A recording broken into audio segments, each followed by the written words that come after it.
नमस्कार दोस्तों, civil service institute में एक बार फिर से आप सभी का स्वागत है। आज हम एक ऐसे विषय के ऊपर बात करते हैं जो कि आप ये समझ लीजिए एग्जामिनेशन के पॉइंट ऑफ व्यू के लिए बहुत ही इंपॉर्टेंट है। ठीक है? क्योंकि मान लिया आपने मोटी-मोटी बुकें पढ़ी तो एग्जामिनेशन के पहले उन सारी चीज़ों का आपने रिवीजन भी किया, सब कुछ किया।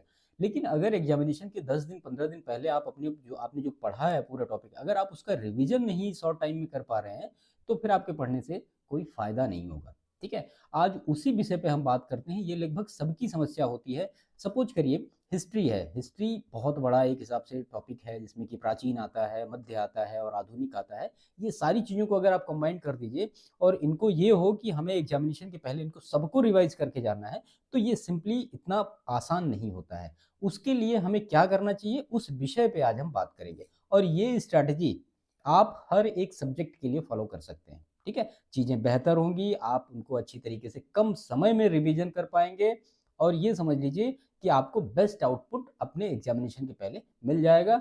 सबसे जो मेन इम्पोर्टेंट चीज़ है, जो सबसे महत्वपूर्ण चीज़ है, वो आपको एक कॉन्फिडेंस माइंड में ज़रूर रहेगा कि हाँ, मैंने पूरा रिवीजन कर लिया है।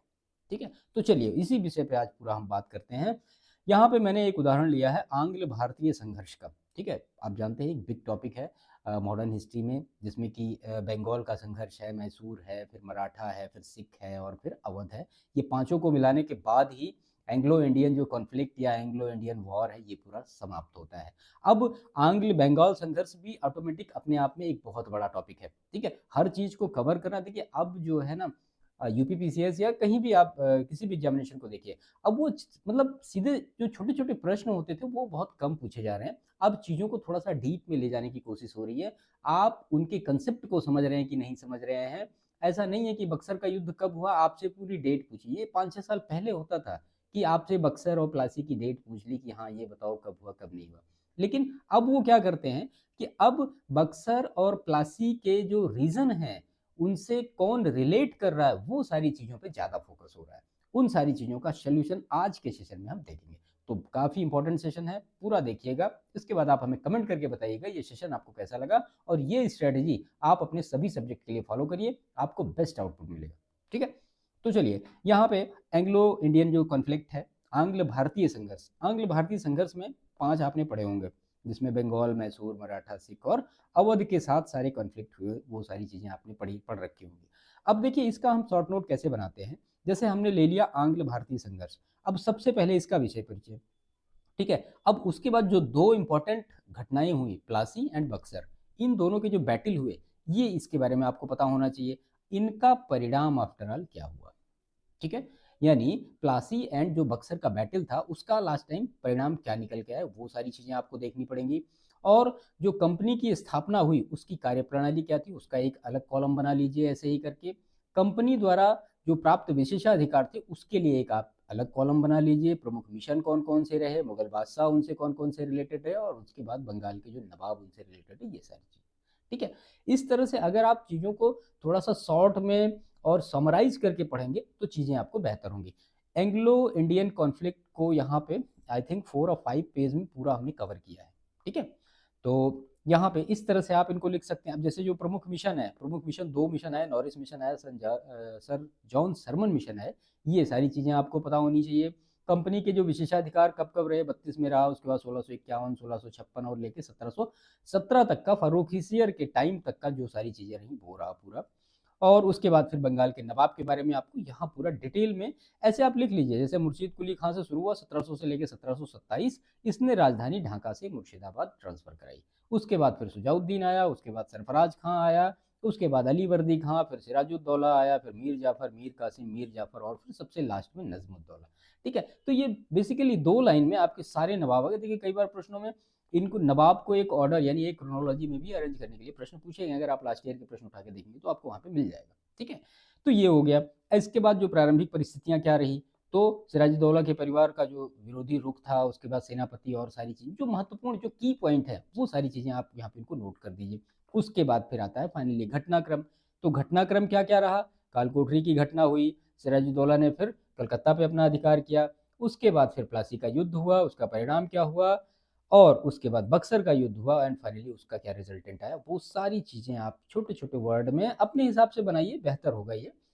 देखिए, जब आप चीज़ों को अपने हिसाब से लिखेंगे, तो वो आपको हमेशा मतलब कंसाइज़ करने में या याद करने में या देखने में आसानी रहेगी। ठीक है? तो इस तरह से आप एक पेज में ये सारी चीज़ों को समेट सकते हैं। अब इसमें जो भी चीज़ें यहाँ पे लिखी गई हैं, वो लगभग परीक्षाओं में पूछी गई हैं। ठीक है? ऐसा नहीं कालकोठरी की घटना नहीं पूछी गई, सिराजुद्दौला ने कलकत्ता पर अधिकार कब किया, ये भी पूछा गया, क्यों किया, प्लासी का युद्ध कब हुआ, विद डेट के साथ पूछा गया है, बक्सर का युद्ध है, वो भी विद डेट के साथ पूछा गया है, उनका जो आउटपुट निकल के आया बक्सर का युद्ध का, वो सारा हुआ, किसके-किसके बीच में हुआ, वो भी सारी चीज़ें। तो इस तरह से अगर आप अपने सब्जेक्ट को समराइज़ करते हैं या शॉर्ट नोट बना के करते हैं, तो चीज़ें आपको बेहतर तरीके से आपके हैंड में होंगी और ये काफ़ी फ्रूटफुल होगा आपके लिए। एग्ज़ामिनेशन के 15 दिन, 20 दिन पहले जो एक मतलब प्रेशर आता है कि हमें ये भी रिवाइज़ करना, वो भी रिवाइज़ करना, सब कुछ रिवाइज़ करना और उन मतलब कम समय में चीज़ों को बेहतर तरीके से आप आउटपुट कर सकते हैं।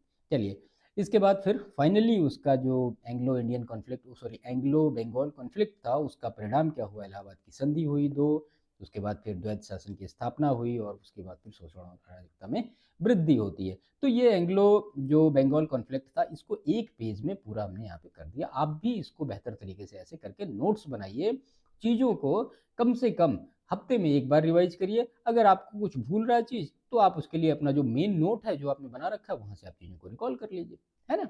चलिए, ये तो जो आंग्ल बंगाल संघर्ष था। इसके बाद आंग्ल मैसूर संघर्ष में देखिए, आंग्ल मैसूर संघर्ष में आप इसको इस तरह से लिख लीजिए।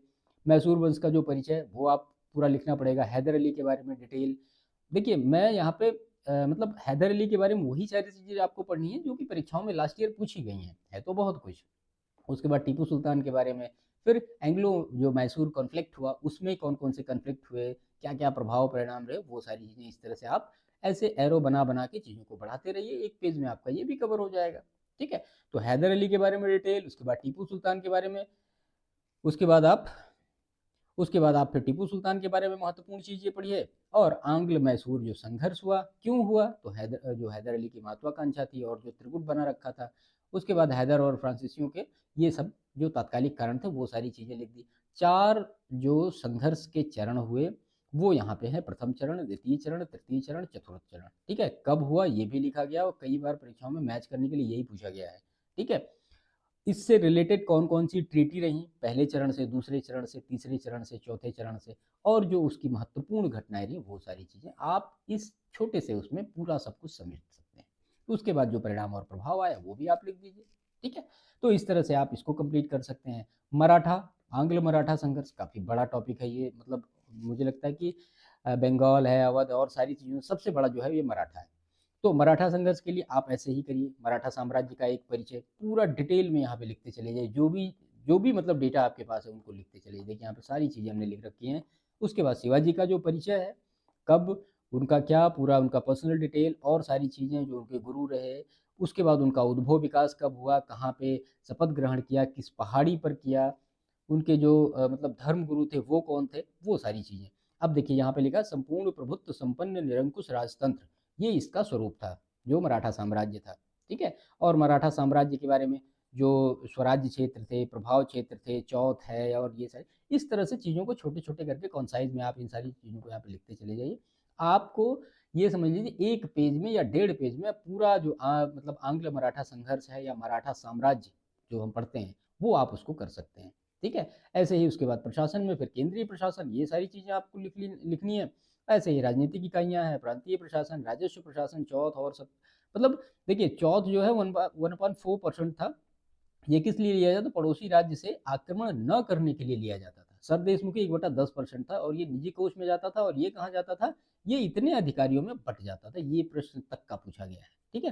तो जो चौथ होता था वो मोकासा में बँटता था, सहोत्रा में, निजी में और नादमुंड, ये सारी चीज़ें इसके बारे में जो मतलब महत्वपूर्ण चीज़ें हैं, जो कि नॉर्मली हम लोग नहीं पढ़ते, वो सारी चीज़ें जो कि परीक्षाओं में पूछी जाती हैं, वो सारी चीज़ें हमने यहाँ पे नोट कर ली। उसके बाद जो सैन्य प्रशासन था मराठा का, दुर्ग प्रशासन, अश्वरोही, पैदल सेना और नौसेना, इस तरह से आप इनके नोट्स बना लीजिए विदिन पेज। उसके बाद शिवाजी की जो धार्मिक नीति थी, सैद्धांतिक पक्ष क्या था, व्यवहारिक पक्ष क्या था और सबसे बाद में मूल्यांकन, परिणाम या प्रभाव। देखिए ये प्रारंभिक परीक्षा के लिए आपके लिए काफ़ी महत्वपूर्ण होगा और खास तौर पे मुख्य परीक्षा के लिए भी बहुत महत्वपूर्ण होगा ये डेटा, ठीक है? तो इस तरह से चीज़ों को आप कंसोलाइज़ करने की कोशिश करिए। शिवाजी के उत्तराधिकारी, इस बार पीसीएस 2024 में भी इसी से आपको एक प्रश्न मिल जाएगा, है ना? सीधा-सीधा आया था, उनको एक ऑर्डर में मैच करने के लिए यूपीपीसीएस में था या बीपीएससी में था, कहीं आया हुआ था। लेकिन ये प्रश्न पूछा गया है अभी इस बार। फिर उसके बाद जो आंग्ल-मराठा संघर्ष है, कितने हुए, 3 हुए, कब हुए, उनसे रिलेटेड कौन-कौन सी ट्रीटी हुई, उनका परिणाम प्रभाव क्या हुआ और ये सारी चीज़ें। तो इस तरह से चीज़ों को आप बेहतर तरीके से, और फाइनली उनका परिणाम और प्रभाव क्या हुआ, तो परिणाम क्या हुआ और उनका प्रभाव क्या हुआ, ये भी सारी चीज़ें आप लिख दीजिए।